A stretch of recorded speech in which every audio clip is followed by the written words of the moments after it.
I truly believe the biggest challenge is the data quality or data availability as well, actually, as part of that. What we forget is that insights are based on data, and the whole principles of the data lineage in terms of data ingestion, data quality, data transformation, and data to action still applies. And that's the time then you can think of generating the insights.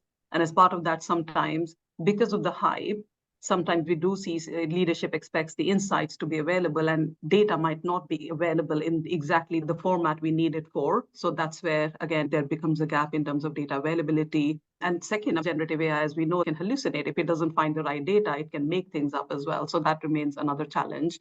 Bias and fairness is another thing. We know that whether it is social media or any of the historical data we use, when we use AI or Gen AI, it can be bias on steroids. So we really need to be careful and observe. So our data science teams and everybody in the organization, we need to make sure we not only develop these models, but we observe and we see that these are not biased and these are fair for everybody.